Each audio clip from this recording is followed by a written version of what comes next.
Audio Jungle.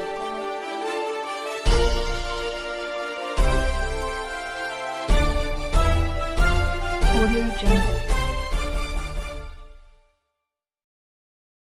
ये देखिए उत्तर प्रदेश अंबेडकर नगर का उप संभागीय परिवहन कार्यालय है, जहाँ पर गाड़ियों से संबंधित काम को लेकर के यहाँ तमाम लोग आते हैं। कोई डीएल बनवाने के लिए आता है, तो कोई गाड़ी का ट्रांसफर करवाने के लिए आता है, तो कोई परमिट और फिर गाड़ियों की फिटनेस के लिए लोग यहाँ आते हैं।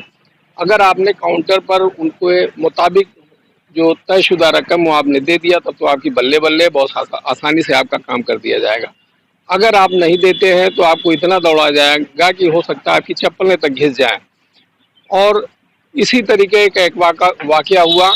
एक शख्स जब चक्कर लगाते लगाते इस एआरटीओ का थक गया, तो वो एआरटीओ चैम्बर में घुस करके उसने हंगामा खड़ा कर दिया और वह आरोप लगा रहा था कि इस काउंटर पर के लिए आते हैं डीएल के लिए, जो 5,000 रुपये दे देता है उसका काम कर दिया जाता है, जो पैसे नहीं देते उनका कोई काम नहीं किया जाता है।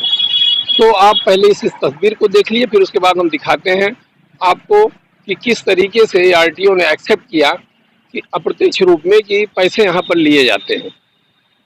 बगैर आदमी नहीं कोई यहाँ है, लेकिन कम से कम कोऑपरेट करना चाहिए ना। अब हम बता रहे हैं कि बेटा मेरा मेरठ से आ रहा है, आपको टिकट में दिखा दे रहा हूँ। अगर अपने सवालों का जवाब भी दे सकता, ऐसा नहीं कह रहे हैं, लेकिन जैसे मैं आपसे फेस करने इसीलिए आया था कि मेरा बेटा अभी छोटा है।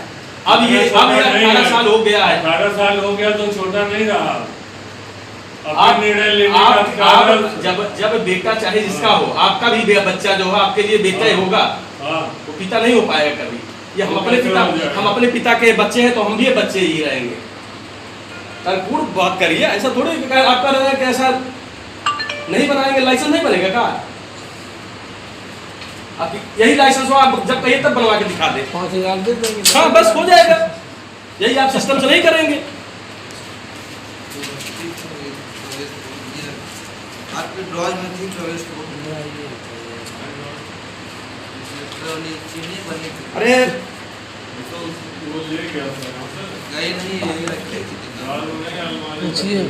मंत्री उनका काट रहा है वो, उसके बाद विड्रा हो रहा है, पार्टी कार्यालय पहुंच रहे विड्रा हो रहा है।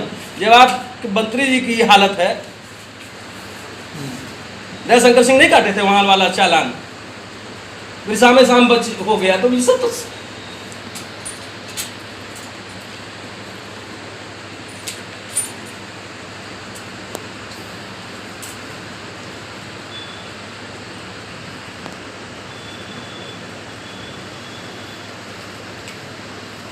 तो आपने देखा कि ये शख्स एआरटीओ ऑफिस में घुस करके जहाँ पर एआरटीओ बैठे हैं उस चैम्बर में किस तरीके के आरोप लगा रहा है, और ये आरटीओ इस चीज़ को एक्सेप्ट कर रहे हैं कि पैसे काउंटर में नहीं लिए जाते हैं, पैसे बाहर लिए जाते हैं। तो एक बड़ा सवाल ये उठता है कि उत्तर प्रदेश की कौन सी ऐसी ऑफिस है जहाँ पर ऑफिस के बाहर लोग खड़े रहते हैं पैसे लेने के लिए। वो कौन लोग हैं, क्यों पैसे लेते हैं, किस काम के लिए लेते हैं, और कौन सा काम कराने वाला इतना बुद्धू शख्स है जो उनको पैसे दे देता है। तो कहने का मतलब वो है, ये है कि वो इस ऑफिस के सेठ दलाल हैं जो बाहर कस्टमर तय करते हैं, उनसे अपने लिए भी रकम लेते हैं, जो सरकारी फीस है वो भी यहाँ ली जाती है, और फिर यहाँ पर जो बाबू बैठे हुए हैं, जो अधिकारी बैठे हुए हैं, उनके लिए भी एक तयशुदा रकम ली जाती है। वो काउंटर पर उनको ले जाते हैं, उनका काम करवाते हैं। मैं reporter Mohammad Anees, TV 12 news, Ambedkar Nagar. अच्छा है, तमाम लोग यहाँ ये आरोप लगा रहे हैं कि आप पैसे लेते हैं लाइसेंस के लिए, जो ऑनलाइन फीस जमा करते हैं वो। अभी आपके सामने बात हुई, अभी आपके सामने बात हुई, आरोप लगा रहे हैं भाई साहब बैठे हुए, इन्होंने बाहर पैसे देने की बात करी है, ऑफिस में किसी को नहीं दिया। स्वयं भी कह रहे हैं कि ऑफिस में किसी को पैसे नहीं दिया। तो ऑफिस में कोई नहीं लेता, बाहर अब ये कहाँ किसी का दे रहा है, किस चीज का दे रहा हूँ, ये तो हमें इतनी जानकारी नहीं। ऑफिस में अगर कोई ले तो हम कार्रवाई करेंगे उसके खिलाफ।